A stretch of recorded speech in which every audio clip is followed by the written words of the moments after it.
wabarakatuh. Halo guys, pada materi kali ini kami akan menjelaskan mengenai kerjasama internasional dalam bidang ekonomi. Untuk mengetahui lebih lanjut, silahkan simak materi berikut ini. Kerjasama ekonomi internasional adalah hubungan antara suatu negara dengan negara lainnya dalam bidang ekonomi melalui kesepakatan-kesepakatan tertentu dengan memegang prinsip keadilan dan saling menguntungkan. Setiap negara memiliki kondisi geografis dan sumber daya manusia yang berbeda-beda. Maka dari itu, suatu negara tidak dapat memenuhi kebutuhannya sendiri.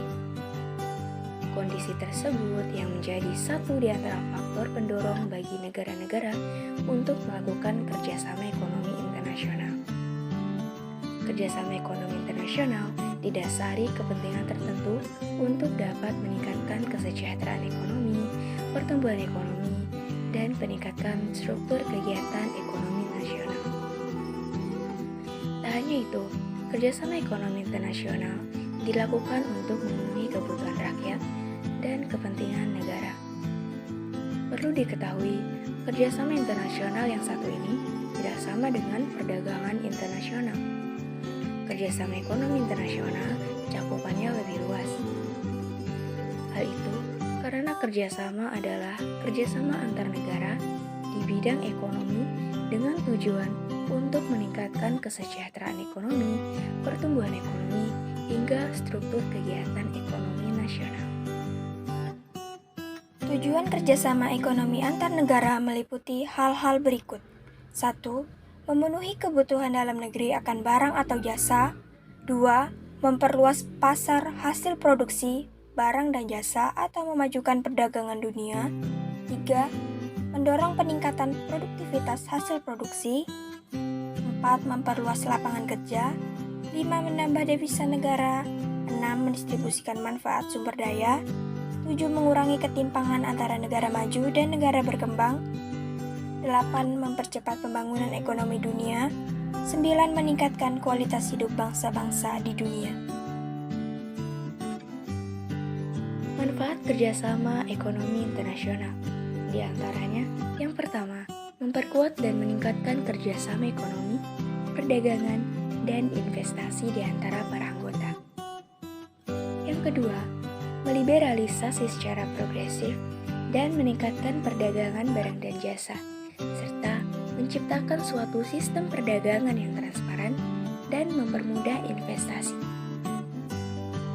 Yang ketiga, menggali bidang-bidang kerjasama yang baru dan mengembangkan kebijakan yang tepat dalam rangka kerjasama ekonomi di antara para anggota. Yang keempat, memfasilitasi integrasi ekonomi yang lebih efektif dari para anggota dan menjembatani kesenjangan pembangunan ekonomi di antara para anggota. Kerjasama ekonomi terbagi ke dalam 4 kategori, yaitu kerjasama ekonomi bilateral, regional, multilateral, dan antarregional. Berikut ini penjelasannya. 1. Kerjasama ekonomi bilateral. Kerjasama ekonomi bilateral adalah kerjasama ekonomi yang melibatkan dua negara dengan bersifat saling membantu.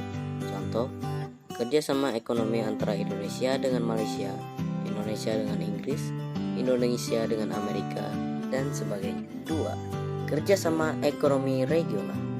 Kerjasama ekonomi regional adalah kerjasama ekonomi di antara beberapa negara yang berada di kawasan tertentu. Contoh, ASEAN, Uni Eropa, EFTA, APEC, AFTA, dan sebagainya. 3. Kerjasama ekonomi multilateral atau internasional. Bentuk kerjasama ekonomi ini melibatkan banyak negara dan tidak terikat oleh batas region atau wilayah atau kawasan negara tertentu. Contoh, kerjasama antara Indonesia, Prancis, Jepang, Korea, Singapura, dan sebagainya. 4. Kerjasama ekonomi antarregional. Kerjasama ekonomi antarregional yaitu kerjasama ekonomi di antara dua kelompok. Contoh, kerjasama antara Uni Eropa dengan ASEAN. Sekian dari kami. Kalau ada kesalahan mohon dimaafkan. Kalau ada yang sayang mohon diungkapkan. Terima kasih.